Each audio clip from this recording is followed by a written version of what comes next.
जैसा कि आपने पिछले पार्ट में देखा कि किंग जोंग को मजबूरन सोंगद्यू को अपनी कॉन्क्यूबाइन बनाने का फैसला लेना पड़ा। वो क्यों, ये आप पिछले पार्ट में देख सकते हैं। हम आगे की कहानी जानते हैं। बिन हो की मदद करने पर सोंगद्यू उसका शुक्रिया अदा करती है तो बिन हो उसका हाथ पकड़कर कहती है कि थैंक्स तो मुझे बोलना चाहिए, क्योंकि तुमने डॉक्यूमेंट की सच्चाई सामने लाकर किंग जोंग की जान बचाई और ये बात मैं कभी नहीं भूल सकती। वहीं दूसरी तरफ हुआ बिन अपने प्लान में नाकाम होने के बाद क्वीन जंगसुन के सामने सिर झुकाकर माफी मांगती है, क्योंकि अब उसकी वजह से किंग जोंग क्वीन जंगसुन को भी अपना दुश्मन समझने लग गया है। क्वीन जंगसुन उसे कहती है कि आज के बाद मुझसे मिलने की कोशिश मत करना। ये कहते ही वो वहाँ से गुस्से से चली जाती है। लेडी सुई किंग जोंग के हुक्म पर सोंगद्यू के पास जाती है और फिर सोंगद्यू को दुल्हनों की तरह तैयार किया जाता है।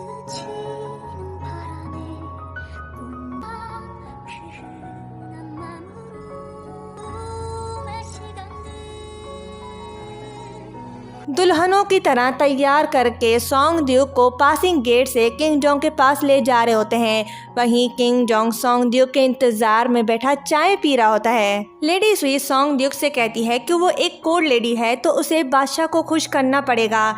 ये कहते ही वो सोंगद्यू को किंग जोंग के पास ले जाते हैं। किंग जोंग सोंगद्यू को अपने पास बैठने को कहता है। सोंगद्यू किंग जोंग के पास बैठकर उसे कहती है कि क्या तुम मुझसे नाराज हो? क्या तुम ये सब मुझे सजा देने के लिए कर रहे हो, जैसा तुमने मुझसे पहले कहा था? तब तुमने मुझे बहुत डराया और कहा था कि तुम मुझे सजा दोगे। तुमने कहा था कि अगर मैं तुम्हारी कॉन्क्यूबाइन बनने से इनकार करती हूँ तो तुम मुझे काल कोठरी में कैद कर लोगे, जो मौत से ज्यादा बदतर है। तो क्या तुम मुझे सजा देने जा रहे हो? किंग जोंग कहता है कि मैं देख रहा हूँ तुम वापस आ गई, तुम इतनी अच्छी बातें कैसे कर लेती हो, लेकिन वहाँ हुआबिन के महल में तुमने एक लफ्ज भी नहीं बोला। जब तुम्हें मेरी दादी की बुक चोरी करने पर फंसाया गया था तब तुमने किंग यंगजू के सामने कॉन्फिडेंट के साथ अपनी बेगुनाही साबित की, पर आज तुम सिर्फ डरी हुई थी। मैंने सोचा क्यों, क्या तुम्हारा भाई तुम्हारे लिए इतनी ज्यादा अहमियत रखता है? क्या तुम डरती हो कि तुम उसे नुकसान पहुंचाओगी? क्या तुम्हारा भाई मुझसे ज्यादा मायने रखता है, बिल्कुल उसी तरह जैसे तुम्हारी दोस्तें तुम्हारे लिए मुझसे ज्यादा इम्पोर्टेंट थी? सोंगद्यू, मैंने तुम्हें कई बार खोया है। जब भी ऐसा हुआ मैं परेशान हुआ, लेकिन मैंने एक शब्द भी नहीं बोला। मैं अब ऐसा करने से इनकार करता हूँ। मैं तुम्हें फिर कभी नहीं खोना चाहता। फिर वो उसे गले लगाकर कहता है कि अगर वो उससे प्यार नहीं करती तब भी वो उसकी है। जब वो उसके साथ ना हो तो वो अकेली मत रोया करे। वो अपनी फीलिंग्स उसके अलावा किसी को ना दिखाए। सोंगद्यू उसे कहती है कि अगर ऐसा होता है तो वो अपना सब कुछ खो देगी। वो उसे खुद से दूर करके कहती है कि कई साल पहले मैंने तुमसे वादा किया था कि जब तक तुम बादशाह नहीं बन जाते मैं तुम्हें प्रोटेक्ट करूंगी। मैंने ऐसा ही किया और मैंने अपना बेस्ट दिया, लेकिन मेरे पास तुम्हें देने के लिए इससे ज्यादा कुछ नहीं है, तो प्लीज मुझे जाने दो। किंग जोंग उसका हाथ पकड़कर कहता है कि क्या तुम मुझे देखे बिना सारी जिंदगी गुजारना चाहती हो? अगर आज तुम मुझे ठुकराना चाहती हो तो मैं तुम्हें जाने दूंगा, लेकिन हम एक दूसरे से दोबारा कभी नहीं मिल पाएंगे और ये हमारी मुलाकात का आखिरी दिन होगा। मैं तुमसे प्यार करता हूँ। अगर तुम मुझसे प्यार नहीं करती तो ठीक है, मुझे इससे कोई फर्क नहीं पड़ता कि तुम मेरे लिए क्या फीलिंग्स रखती हो, तो बस मेरे पास रहकर मेरा साथ दो। तो जवाब दो, क्या मैं तुम्हें वाकई जाने दूं? एक बार फिर से सोंगद्यू को चुप देखकर किंग जोंग उसका हाथ छोड़ देता है, लेकिन जिसका था मेरे साथ आप सबको बेसब्री से इंतजार, वो घड़ी आ गई। इस बार सोंगद्यू का दिल सच में पिघल जाता है और किंग जोंग का हाथ पकड़कर उसे रोककर उसकी बीवी बनने के लिए तैयार हो जाती है। आखिरकार किंग जोंग ने अपना प्यार प्यार के जरिए जीता। अगर वो चाहता तो एक हुक्म पर सोंगद्यू को अपना बना सकता था, पर नहीं, उसने सोंगद्यू को उसकी मर्जी से अपना बनाया। नेक्स्ट डे सोंगद्यू की दोस्तें उसके लिए परेशान होती हैं। वहीं खड़ी कोड लेडीज एक दूसरे के कानों में कुछ बोल रही होती हैं तो किम योन उनके पास जाकर उनकी बातें सुनती है तो हैरान होकर अपने दोस्तों के पास आती है और उन्हें बताती है कि सोंगद्यू सारी रात बादशाह के साथ थी।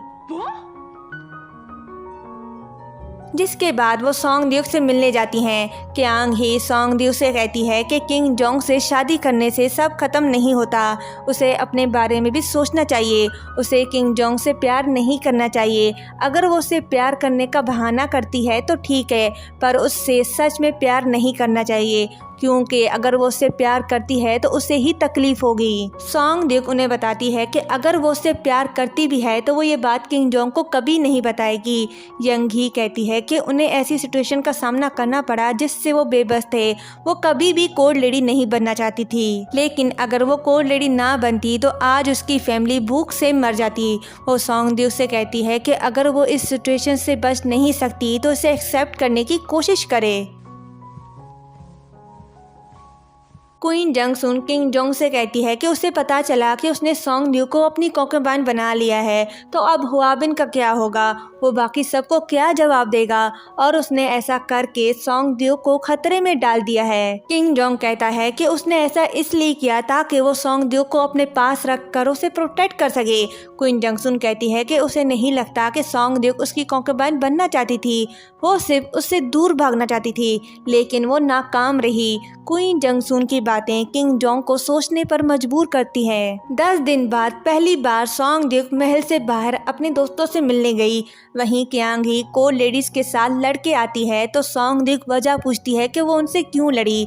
क्यांग ही बताती है कि वो उसके बारे में बहुत बुरी बातें कर रही थी, इतनी बुरी कि वो बताकर अपना मुंह खराब नहीं करना चाहती। सॉन्ग ड्यूक कहती है कि वो उसके लिए नाराज हुई यही काफ़ी है, बाकी लोग उसके लिए क्या सोचते हैं उसे परवाह नहीं।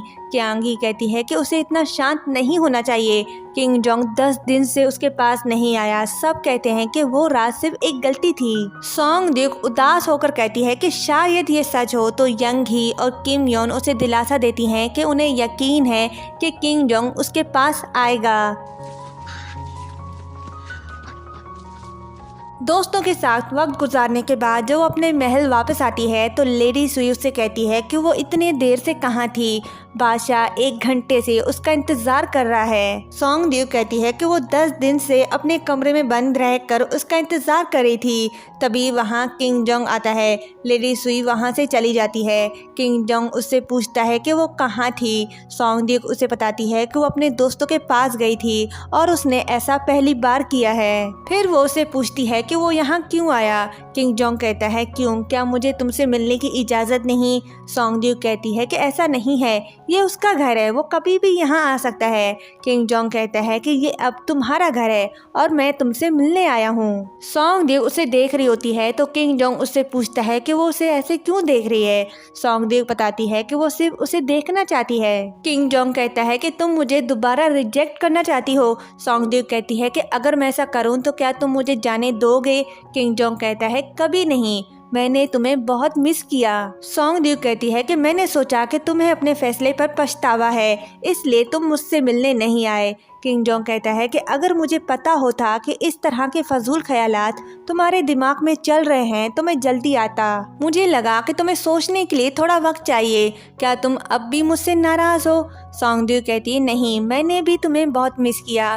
किंग जोंग कहता है वाकई अब से तुम्हें हर वक्त मेरे साथ रहना है, क्योंकि अब तुम सिर्फ मेरी हो। सॉन्ग ड्यूक कहती है कि मैं तुम्हारी हूँ और उसे देखकर सोचती है कि जबकि मैं तुम्हारी कभी नहीं हो सकती। किंग जोंग कहता है कि मुझे ऐसे मत देखो, ऐसा लग रहा है कि तुम ये जानने की कोशिश कर रही हो कि मुझसे कैसे भाग सकती हो।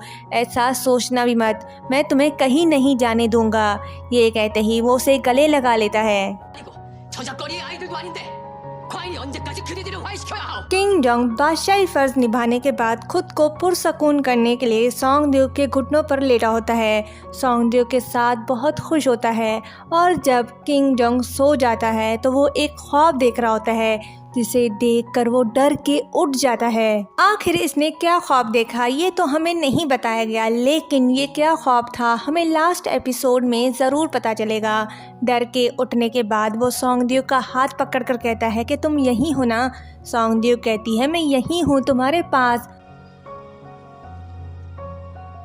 वो उसे वापस जाने का बोलती है क्योंकि किंग जोंग काफी टाइम से उसके साथ था। किंग जोंग वहाँ से जाते हुए उसे कहता है कि वो अपने दादा किंग यंगजू की तरह नहीं है, वो आखिरी दम तक अपने प्यार को प्रोटेक्ट करेगा। कहानी फिर 3 महीने आगे जाती है। सॉन्ग ड्यूक बीमार है, वो शायद प्रेग्नेंट है, पर वो ये बात किंग जोंग को तब तक नहीं बता सकती जब तक वो खुद कंफर्म न कर ले। तबीयत खराब होने की वजह से सॉन्ग ड्यूक बॉडीगार्ड के जरिए किंग जोंग को मैसेज भेजती है कि उसकी तबीयत ठीक नहीं तो वो उससे मिलने ना आए ताकि उसकी वजह से वो बीमार ना हो। पर किंग जोंग तो सॉन्ग ड्यूक की बीमारी का सुनकर भागा भागा उसके पास आता है। वो उससे उसकी तबीयत का पूछता है और फीवर चेक करता है। सॉन्ग ड्यूक चक्कर आने का बहाना करती है तो किंग जोंग उसे वॉक करने का कहता है। सॉन्ग ड्यूक चलते हुए चक्कर आने का नाटक करती है तो किंग जोंग समझ जाता है कि ये नाटक कर रही है। वो उससे कहता है कि ये सब एक नाटक है क्योंकि वो उससे नाराज है और वो ये सब इसलिए कर रही है ताकि किंग जोंग उसके पास ना आए। सॉन्ग ड्यूक कहती है कि वो उससे इतना प्यार करता है कि वो उससे एक दिन ना मिले तो बीमार हो जाएगा।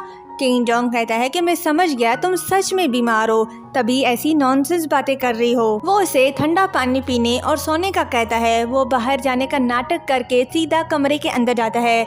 सॉन्ग ड्यूक उससे कहती है कि वो सच में बीमार है। किंग जोंग उससे वादा करता है कि वो उसका हाथ पकड़कर सोएगा और वो अपना वादा पूरा करता है। नेक्स्ट डे सॉन्ग ड्यूक को डॉक्टर से पता चलता है कि वो माँ बनने वाली है। खुशी की खबर सुनकर सॉन्ग ड्यूक और उसकी दोस्तें बहुत खुश होती हैं। लेडी सुई ये न्यूज जाकर किंग जोंग को बताती है तो किंग जोंग बहुत खुश होता है, इतना कि वो जल्द से जल्द सॉन्ग ड्यूक के पास जाने के लिए जा रहा होता है तो रास्ते में अपना रास्ता बदल कर कहीं और चला जाता है। वहीं सॉन्ग ड्यूक किंग जोंग के इंतजार में होती है तो ताई हू से बताता है कि किंग जोंग आज रात महल नहीं आएगा। ये सुनकर सॉन्ग ड्यूक उदास हो जाती है और उसकी दोस्तें ताई हू पर गुस्सा हो जाती हैं तो लेडी सुई वहां आकर बेचारे ताई हू की जान उन तीनों से बचाती है। फिर उन तीनों को जाने का कहती है। सॉन्ग ड्यूक लेडी सुई से पूछती है कि किंग जोंग वाकई नहीं आएगा। लेडी सुई उसे बताती है कि किंग जोंग क्वीन के महल गया है, वो आज रात वहीं रुकेगा। क्वीन काफ़ी अरसे से माँ बनने की कोशिश कर रही थी लेकिन वो नहीं बन पा रही थी। सॉन्ग ड्यूक कॉन्केबाइन बनने के 3 महीने बाद प्रेग्नेंट हुई तो क्वीन उदास हो गई तो किंग जोंग उसे तसल्ली देने गया है।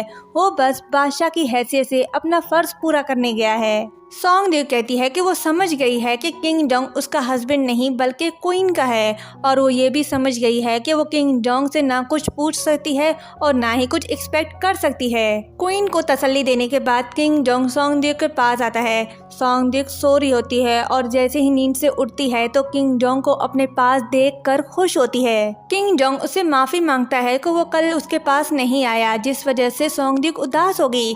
सॉन्ग ड्यूक कहती है कि उसकी कोई गलती नहीं और क्या उसने सुना कि वो माँ बनने वाली है। किंग जोंग बताता है कि ये सुनकर वो बहुत खुश हुआ। सॉन्ग ड्यूक पूछती है कि क्या वो चाहता है कि बेटा हो। किंग जोंग कहता है बेटा हो या बेटी जो भी हो बस सॉन्ग ड्यूक की तरह प्यारी हो। वो बहुत खुश होता है कि ये बच्चा सच में उन्हें फैमिली बनाएगा। सॉन्ग ड्यूक उससे कहती है कि कभी कभी मैं ये सोचती हूँ कि अगर मैं कोर्ट लेडी ना होती और तुम बादशाह ना होते ये कैसा होता कि हम दोनों बस एक आम इंसान होते। किंग जोंग कहता है पता नहीं, मैंने कभी ऐसा सोचा ही नहीं और तुम कोर्ट लेडी ही अच्छी हो। सॉन्ग ड्यूक कहती है और तुम बादशाह। अगले दिन सॉन्ग ड्यूक की दोस्तें कुछ दिनों के लिए महल से बाहर छुट्टियां मनाने जा रही होती हैं तो सॉन्ग ड्यूक उन्हें बाय कहने आती है। जब वो जा रहे होते हैं तो वो पुरानी सॉन्ग ड्यूक को अलविदा कह रही होती है, उस सॉन्ग ड्यूक को जो किंग जोंग की कॉन्केबाइन बनने से पहले थी, जो हर वक्त खुश रहा करती थी। खुद को अलविदा करने के बाद जब अपने महल आती है तो वहाँ रो कर कह रही होती है कि जब भी मैं अकेली होती हूँ तो बस यही सोचती हूँ यहाँ मैंने क्या पाया और क्या खोया और बस रोते रोते सो जाती है। उसके सोने के बाद किंग जोंग वहाँ आता है और कुछ लिख रहा होता है। सॉन्ग ड्यूक उसे देखकर उठ जाती है और उससे पूछती है कि वो क्या लिख रहा है। किंग जोंग बताता है कि वो माँ बनने वाली है। अगर उसने बेटे को जन्म दिया तो वो एक फैमिली बन जाएंगे जिसके बाद उसे एक नाम दिया जाएगा। सॉन्ग ड्यूक उससे पूछती है कि वो उसे ये नाम क्यों देना चाहता है और इसका क्या मतलब है। किंग जोंग उसे बताता है कि उसने उससे कहा था कि वो उसके साथ फैमिली बनाना चाहता है तो इसका मतलब है प्यार। फिर वो उससे पूछता है कि तुमने मुझसे एक बार कहा था कि तुम मुझसे कभी प्यार नहीं करोगी, तो क्या ये अब भी सच है?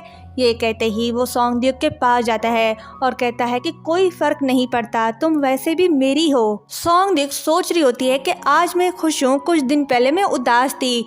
जिंदगी का यही मतलब है, कभी खुशी तो कभी गम। ये सोचने के बाद वो किंग जोंग को बताती है कि इतना अच्छा नाम मिलने पर वो खुश है। फिर दोनों खुशी खुशी दिखाई देते हैं और यहीं पर ये पार्ट एंड होता है। अगर आपने अभी तक चैनल को सब्सक्राइब नहीं किया तो चैनल को सब्सक्राइब करें और वीडियो को लाइक शेयर भी करें।